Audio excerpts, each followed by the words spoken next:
نبیلہ کیا کہتی، جبکہ اب کامران کو فرق ہی نہیں پڑتا تھا نبیلہ مر رہی ہو یا کسی درد میں ہو۔ وہ خاموش ہوئی، کچن میں چلی گئی، سارا کام کیا۔ اس کی حالت کافی خراب تھی، اس نے کسی سے کچھ نہ کہا۔ شادی کو 3 سال گزر گئے تھے لیکن اولاد نہیں تھی۔ ان 3 سالوں میں کوئی ایسی سانس نہیں تھی جب کبھی سکون پایا ہو۔ نئے گھر کا کام شروع ہوا، وہ مزدوروں کی طرح کام کرنے لگی۔ دن بھر سب کے لیے کھانا بناتی، پھر کبھی اینٹیں اٹھا کر دیتی، کبھی مٹی اٹھا رہی تھی۔ 4 مہینے اس نے مزدوری کی، گھر تیار ہوا۔ کامران کے ساتھ رہتے ہوئے وہ کامران سے دور تھی، کامران اس سے دور رہنے لگا۔ دن کی دوری سے راتوں کی دوریاں بھی بڑھنے لگی تھیں۔ نہ ہونے کے تانے دینے لگے، ایک ڈر سا اسے ستانے لگا۔ کامران تو پہلے ہی اسے دکھ دیتا تھا، لیکن اب اولاد نہ ہونے کے تانے۔ ان دنوں کہیں اس سے چھپ کر کامران کی دوسری شادی کی باتیں ہونے لگیں۔ وہ سب کے رویے سمجھ رہی تھی، کچھ تو غلط ہو رہا ہے۔ نبیلہ ایک نوکرانی سے بڑھ کر کچھ نہ تھی۔ وہ لبوں کو سینے بیٹھی تھی۔ نبیلہ کو ایک خوف تھا کہیں کامران مجھے دور نہ کر دے، لیکن جیٹھانی کی چھوٹی بیٹی نے بتایا، آنٹی نبیلہ ماما کہہ رہی تھیں کامران چاچو کی شادی کرنی ہے، نئی آنٹی لے کر آنی ہے۔ نبیلہ سمجھ چکی تھی کوئی قیامت ٹوٹنے والی ہے، لیکن خاموش تھی۔ کامران کمرے میں بیٹھا چہرے پہ کریم لگا رہا تھا۔ نبیلہ پاس گئی، آج کل بہت کریم لگا رہے ہو، بڑے سونے لگ رہے ہو آپ۔ نبیلہ کامران کے کندھے پہ سر رکھ کر بتا رہی تھی، کامران آپ خوش رہیں ہمیشہ، میں نماز پڑھ کر آپ کے لیے بہت دعائیں مانگتی ہوں، آپ کی زندگی کی دعا مانگتی ہوں، آپ کے ساتھ ہی تو میرا سب کچھ ہے۔ وہ ایک درد دل میں چھپا کر خود کو سمجھا رہی ہو کہ کامران مجھے کبھی نہیں چھوڑے گا۔ اور پھر وہ دن آ گیا، لڑکی والے کامران کے گھر آئے۔ ساس نے سختی سے کہا کھانا بناؤ اور اپنے گھر میں چلی جاؤ، سامنے نہ آنا۔ منحوس وہ اتنی بے رخی سمجھ رہی تھی۔ اس نے شادی کے بعد ایک کام سیکھ لیا تھا، درد کو چھپانا، خاموشی سے رونا اور بے پناہ گلے لیکن شکوہ نہ کرنا۔ وہ واپس پلٹ کر دیکھتی تو سوتیلی ماں تھی جو اسے واپس قبول نہ کرتی۔ سامنے کامران کی شادی تھی جو کبھی بھی دھکے دے کر نکال سکتا تھا۔ کامران کا رشتہ طے ہوا، کچھ دنوں میں ہی دوسری بیوی کو لے آئے بیاہ کر۔ جس کمرے وہ کامران کے ساتھ رہتی تھی، آج اس کمرے میں کامران کی باہوں میں کوئی اور تھی۔ ایسے الگ سے ایک کمرہ دے دیا۔ وہ حسرت بھری نگاہوں سے دیکھتی رہتی تھی۔ کامران اپنی دوسری بیوی کو مری گمانے لے گیا، بہت خوش تھا، لیکن ایک درد نبیلہ کو کھائے جا رہا تھا۔ گھر کے کام، دن بھر کی تھکن، رات کی تنہائیاں، درد بے پناہ، لاپرواہی۔ نئی دلہن کو سب بہت پیار کرتے تھے، لیکن نبیلہ ایک کونے میں پڑی شاید موت کے قریب آ گئی تھی۔ اور پھر ایک رات وہ کمرے میں سوئی تھی، شاید آج وہ درد برداشت نہ کر پا رہی تھی۔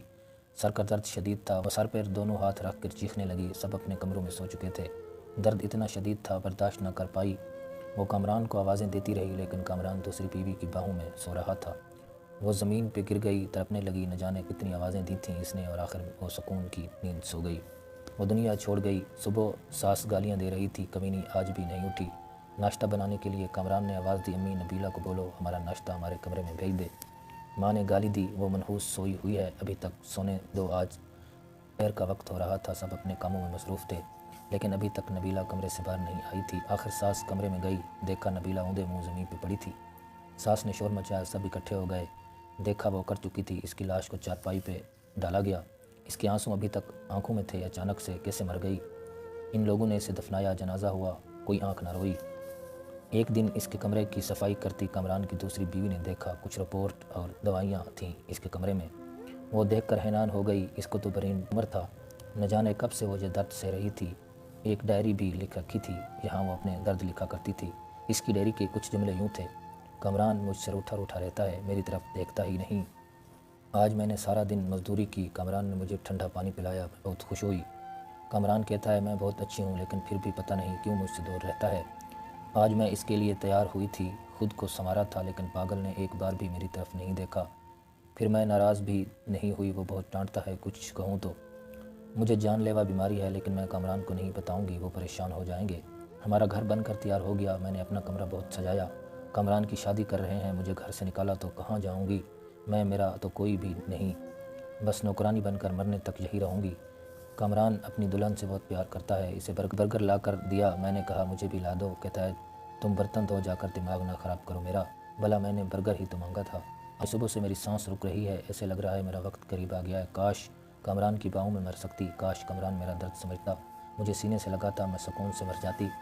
کامران آپ کبھی میری یہ ڈائری پڑھیں تو خود کو میری موت کا ذمہ دار نہ ٹھہرانا، بہت پیار کرتی ہوں آپ سے، بس نصیب سے ہار گئی ہوں، شاید کہ میری قسمت میں خوشیاں نہیں لکھیں، اور ایک برگر ہی تو تھا، کنجوس، تم مجھے لا دیتے تو کیا ہو جاتا، ڈانٹنے کی کیا ضرورت تھی، اپنی دوسری بیوی کا خیال رکھنا، میں تو نہیں ہوں گی، جب آپ کے ہاں اولاد ہوئی نا تو میری قبر پہ ضرور آنا ایک بار، تمہاری نبیلہ۔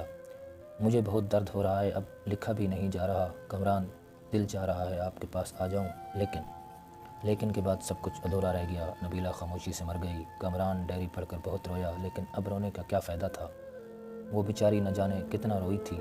اس کی قبر پہ قدموں کی طرف بیٹھ کر معافی مانگنے لگا، لیکن اب معافی مانگنا یا کچھ بھی کرنا وہ کہاں لوٹ کر آنے والی تھی۔ ایسی نہ جانے کتنی نبیلہ آج بھی ہیں جو اپنے ہم سفر کی بے رخی پہ جی رہی ہیں، جو درد سہتی ہیں، شکوہ نہیں کرتی۔ ارے بے قدرو، اپنی ہم سفر کو محبت سے دیکھ لیا کرو، خدا کی قسم وہ ہر درد ہر دکھ بھول جاتی ہیں۔ اس سے پہلے کوئی نبیلہ دنیا سے چلی جائے اور آپ کو جب تک سمجھ آئے دیر ہو چکی ہو، یاد رکھنا قیامت کے دن محشر کو پوچھا جائے گا۔ اگر آپ کو یہ ویڈیو اچھی لگی ہو تو چینل کو سبسکرائب کریں تاکہ آنے والی تمام ویڈیوز آپ تک پہنچتی رہیں۔